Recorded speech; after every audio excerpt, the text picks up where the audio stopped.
بسم اللہ الرحمن الرحیم نحمدہ و نصلی علی رسولہ الکریم اما بعد۔ تمام تعریفیں اس اللہ عز و جل کے لیے لائق و زیبہ ہے جو سارے جہاں کا بنانے والا اور اس کو پالنے والا ہے، اور درود و سلام ہو اس کے آخری نبی حضرت محمد مصطفیٰ صلی اللہ علیہ وسلم پر۔ معاشرے کا مطلب کیا ہے؟ معاشرہ کسے کہتے ہیں؟ مطلب پر دھیان دیجیے پلیز، بالکل بھی دھیان مت ہٹائیے۔ اللہ رب العزت نے حقیر پانی سے انسان بنایا، اس انسان سے خاندان بنایا، ایک خاندان، دو خاندان، تین خاندان، چار خاندان، پانچ خاندان، 6 خاندان، ایسے کئی خاندان مل کر بنتا ہے ایک معاشرہ۔ دوسرے لفظوں میں یوں کہیے سماج۔ اچھی طرح سے سمجھیے اس بات کو، بس یہی ہماری دنیا ہے، یہ گول دائرہ ہماری دنیا ہے۔ وہ نہیں کیا کہتے، کچھ بھی ہو گیا تو لوگ کیا کہیں گے، تو وہ لوگ یش لوگ رہتے ہو، اسی سماج کے لوگ رہتے ہو۔ دبئی والے، امریکہ والے، انگلینڈ والے، دور دور والے، دور کے شہر والے نہیں رہتے، وہ یہ 8-10 خاندان کے یا ہمارے سماج کے یا ہمارے معاشرے کے مطلب کو، سماج کے مطلب کو اچھی طرح سے سمجھیے، اور اس کے اندر ہمارا رول کیا ہونا چاہیے یہ بھی سمجھیے۔ ایک کھیت میں گندے بیج، گندی فصل، پورا کھیت گندا۔ اچھی طرح سے سمجھیے اس بات کو، سارے کے سارے بیج گندے، پھر اس کی پوری فصل گندی، پھر پورا کے پورا کھیت گندا۔ اگر معاشرے کے ایک فرد اچھے رہیں گے تو اچھا معاشرہ بنے گا، مطلب اچھی فصل اگیں گی، وہ سماج اچھا بنے گا، معاشرہ اچھا بنے گا۔ ہمارا رول کیا ہونا چاہیے یہ سکھا کے گئے ہمارے نبی صلی اللہ علیہ وسلم۔ اپنا جو سوچ کا سرکل ہے نا، یہ بڑا کرو۔ ہمارے نبی صلی اللہ علیہ وسلم صرف نماز روزہ سکھانے کے واسطے نہیں بھیجے گئے، صرف نماز روزہ حج زکوٰۃ قربانی صرف یہی سکھانے کے واسطے نہیں بھیجے گئے تھے۔ ہمارے نبی صلی اللہ علیہ وسلم زندگی گزارنے کا مکمل پورا کے پورا طریقہ بتانے کے لیے بھیجے گئے، اور الحمدللہ آپ نے بتایا بھی۔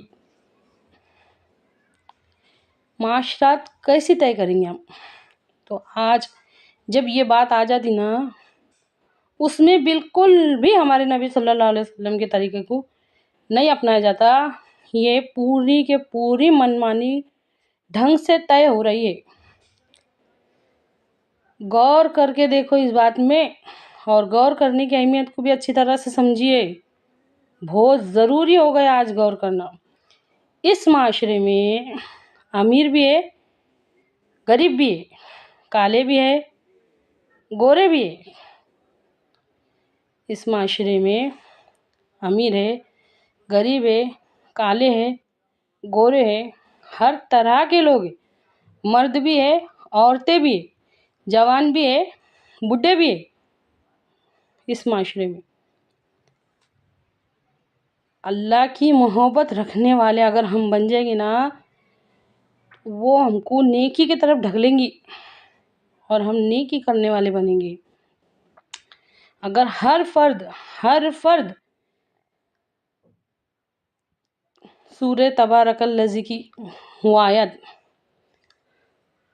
ہم ہی نے موت اور زندگی بنائی تاکہ تم کو آزمائے کہ کون کس سے بہتر عمل کر کے آتا ہے۔ معاشرے کا ہر فرد نیکی کے مقابلے کو اپنائے گا نا، تو صرف غور کر کے دیکھو، عمل کی نوبت تو بعد میں آئیں گی، صرف غور کر کے دیکھو کہ وہ معاشرہ کیسا بنے گا جس میں سارے کے سارے فرد نیکی کے مقابلہ کرنے والے رہیں گے۔ اگر وہ سخاوت کرنے والی ہے تو میں اس سے زیادہ سخاوت کرنے والی بنوں، وہ اتنی نیک ہے تو میں اس سے زیادہ نیک بنوں۔ مردوں میں بھی اگر یہ مقابلہ لگ جائے گا نا، عورتوں میں بھی یہ مقابلہ لگ جائے گا، تو صرف سوچ کے دیکھو کہ کیسا معاشرہ بنے گا۔ اور آج ہمارا کیسا معاشرہ بنا ہے، اور آج سے پہلے ہم کو نہ کبھی معاشرے کا مطلب معلوم، نہ سماج میں ہمارا رول کیا ہونا چاہیے یہ معلوم۔ ان سب باتوں سے ہم اتنا دور کیوں ہے، یہ بھی غور کرو، غور کرو۔ اسی معاشرے میں سب طرح کے لوگ ہیں، کالے گورے، امیر غریب، اور جوان بچے ہیں، چھوٹے بچے ہیں۔ اسی کے اندر والدین کے حقوق ہے، اسی کے اندر میاں بیوی کے حقوق ہے، اسی کے اندر بچوں کے حقوق ہے۔ پھر یہ سیکھنا ضروری ہے کہ نہیں ضروری ہے؟ غور کیجیے، ان باتوں میں غور کیجیے، اور ہم کتنا ان سب باتوں کو سیکھنے کی کوشش کریں، یہ بھی غور کرو۔ ہم کو کیسا معاشرہ بنانا چاہیے تھا، اور آج تک ہم نے کیسا بنائے، اور اس کا نتیجہ کیا نکلا؟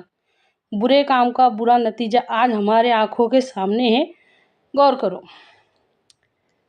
ہر برے کام کا برا نتیجہ آج ہمارے آنکھوں کے سامنے ہے۔ تو اللہ کے واسطے کم سے کم آج تک جو ہم نہیں کر سکے، اس کے آگے ایسا نہ ہو۔ علم دین سیکھو، اور نبی صلی اللہ علیہ وسلم کے طریقے کے مطابق معاشرات بناؤ، نبی کریم صلی اللہ علیہ وسلم کے طریقے پر معاملات طے کرو۔ ہمارے نبی صلی اللہ علیہ وسلم جیسا اللہ کے واسطے جڑ گئے تھے، اخلاق بنائے تھے ہمارے نبی صلی اللہ علیہ وسلم نے، برداشت کرتے تھے اللہ کے واسطے، آج کبھی ہمارے بھی اخلاق ویسے ہو جائیں گے نا، تو دیکھو پھر معاشرہ کیسا بدلتا۔ ہمارے نبی صلی اللہ علیہ وسلم نے اللہ کے واسطے سب کو ایک کرے تھے، کاش کہ ہم بھی ویسے بن جائیں۔ اے اللہ کہنے سننے سے زیادہ عمل کی توفیق دے، آمین ثم آمین۔